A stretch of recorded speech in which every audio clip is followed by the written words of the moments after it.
اب nearest neighbours تو ہمارے سامنے رزلٹ کی صورت میں آ گئے ہیں، لیکن ان کے اندر ہمارا جواب موجود نہیں ہے۔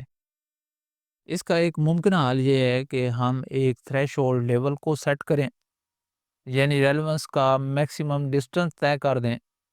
مثال کے طور پر بہت سارے سرچ سسٹم یوزر کو بیسٹ انفارمیشن دینے کی کوشش کرتے ہیں جتنا ان کے بس میں ہوتا ہے، لیکن اس کے بعد وہ یوزر پر چھوڑ دیتے ہیں کہ وہ فیصلہ کرے کہ انفارمیشن ریلیونٹ ہے یا نہیں ہے۔ اس کے بعد یہ دیکھا جاتا ہے کہ کیا یوزر نے رزلٹ پر کلک کیا ہے اور کیا وہ اس رزلٹ سے سیٹسفائیڈ بھی ہوا ہے۔ اس طرح وہ فیوچر ورژنز کے اندر سرچ سسٹم کو بہتر کر سکتے ہیں۔ ڈینس ریٹریول کا دوسرا ڈرا بیک یا لمیٹیشن تب ہمارے سامنے آتی ہے جب یوزر کسی اسپیسیفک کی ورڈ کا ایگزیکٹ میچ ڈھونڈنا چاہتا ہے۔ اس مقصد کے لیے کی ورڈ میچنگ زیادہ بہتر ہے۔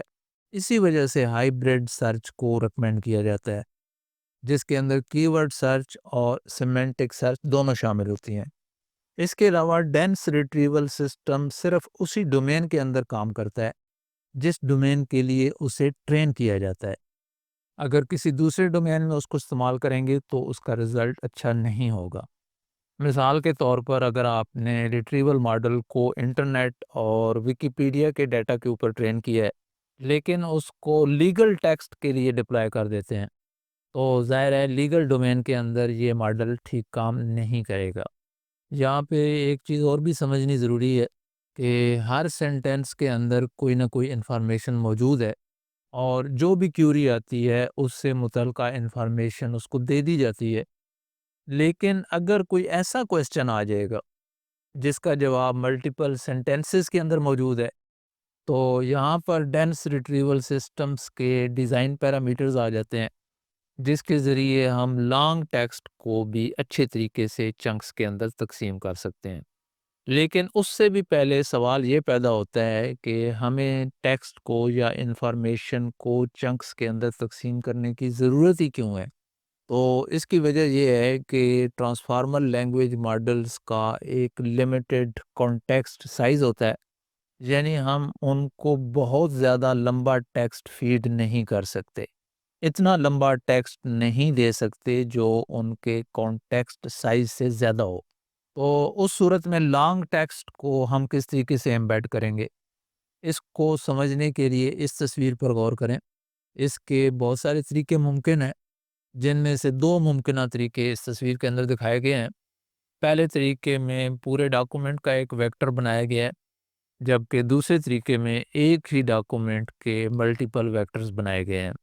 پہلا طریقہ جس میں پورے ڈاکومنٹ کا ایک ہی ویکٹر بنایا گیا ہے، اس میں پورے ڈاکومنٹ کو ایک ہی ویکٹر سے ظاہر کیا جاتا ہے، لیکن اس میں ڈاکومنٹ کا صرف ریپریزنٹیٹیو پارٹ امبیڈ کیا جاتا ہے اور باقی ٹیکسٹ کو اگنور کر دیا جاتا ہے۔ یعنی صرف ٹائٹل کو امبیڈ کیا جائے گا یا شروع کا تھوڑا سا ڈاکومنٹ امبیڈ کر دیا جائے گا۔ یہ طریقہ اس وقت یوزفل ہوتا ہے جب ہم نے جلدی سے کوئی ڈیمو وغیرہ بنانا ہو، لیکن اس کے اندر بہت ساری انفارمیشن ان انڈیکسڈ رہ جاتی ہے، یعنی وہ سرچیبل نہیں ہوتی۔ کئی جگہ پر یہ اپروچ زیادہ بہتر کام کرتی ہے، خاص طور پر ڈاکومنٹس کے لیے، کیونکہ ان کے شروع میں ہی ان کے مین پوائنٹس موجود ہوتے ہیں۔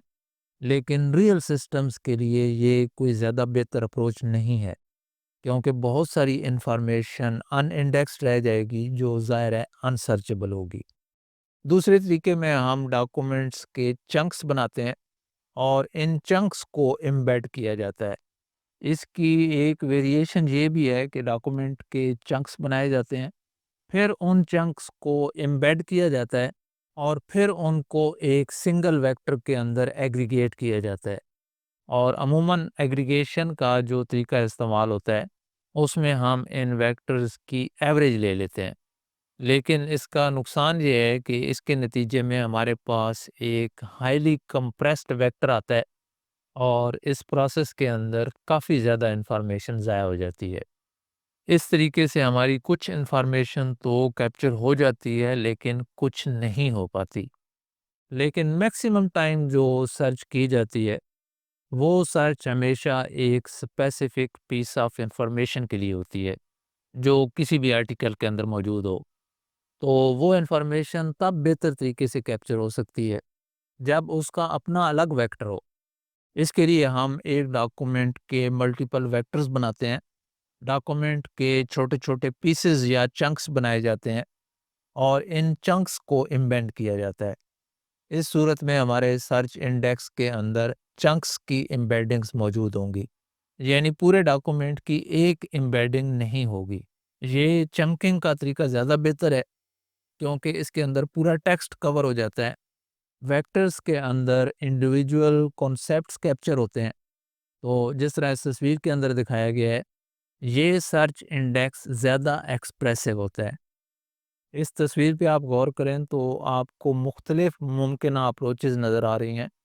چنکس بنانے کے لیے کون سا طریقہ زیادہ بہتر ہے، یہ ڈیپینڈ کرتا ہے کہ ہمارا ٹیکسٹ کس قسم کا ہے، ہماری کیوریز کیسی ہوں گی اور ہماری ریکوائرمنٹس کیسی ہیں۔ مثال کے طور پر ہم ہر سینٹینس کا ایک چنک بنا سکتے ہیں، لیکن اس کا نقصان یہ ہوگا کہ اس کے اندر کافی زیادہ کانٹیکسٹ کیپچر نہیں ہو سکتا۔ دوسرا طریقہ یہ ہے کہ ہم ہر پیراگراف کا ایک چنک بنا دیں۔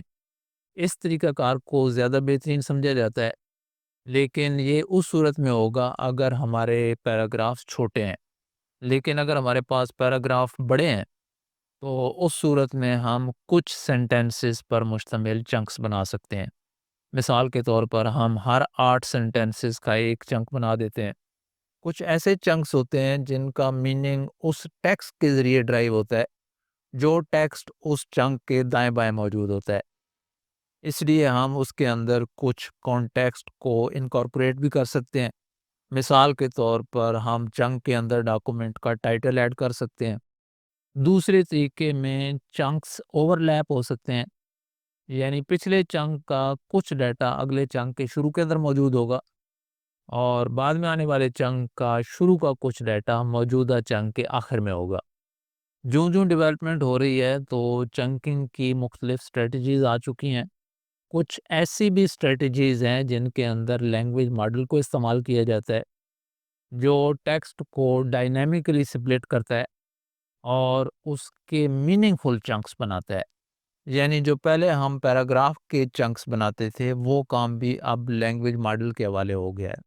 جس وقت کیوری کو امبیڈ کیا جاتا ہے تو ہمیں اس کے نیئرسٹ نیبرز چاہیے ہوتے ہیں، جو بھی ہمارا ٹیکسٹ آرکائیو ہوتا ہے اس کے اندر سے، اور نیئرسٹ نیبرز کو فائنڈ کرنے کا جو آسان طریقہ ہے وہ یہ ہے کہ ہم ان کے درمیان ڈسٹنس کو کیلکولیٹ کر لیں، یعنی کیوری اور آرکائیو کے جو ویکٹرز ہیں، اور یہ ہم نمپائی کی مدد سے بہت آسانی سے کر سکتے ہیں، چاہے ہمارے پاس ہزاروں یا لاکھوں کی تعداد میں ویکٹرز ہوں۔ لیکن اگر ہمارے پاس ویکٹرز کی تعداد ملینز کے اندر آ جاتی ہے تو اس صورت میں ہمارے پاس ریٹریول کے لیے زیادہ آپٹیمائز طریقے بھی موجود ہیں۔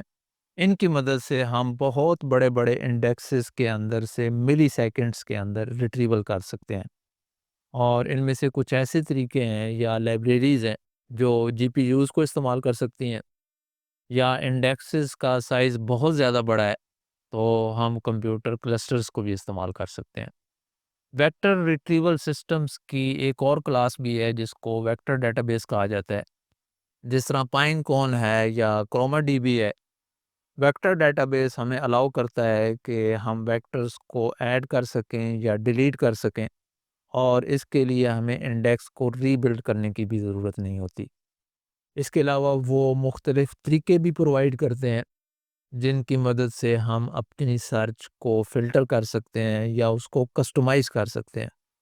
جس طرح ٹیکسٹ کلاسیفیکیشن کے سیشن کے اندر ہم نے یہ چیز ایکسپلور کی تھی کہ ہم کسی بھی لینگویج ماڈل کی پرفارمنس کو امپروو کر سکتے ہیں۔ اگلے سیشن کے اندر انشاءاللہ ہم ری رینکنگ کو ایکسپلور کرنے کی کوشش کریں گے۔ اللہ حافظ۔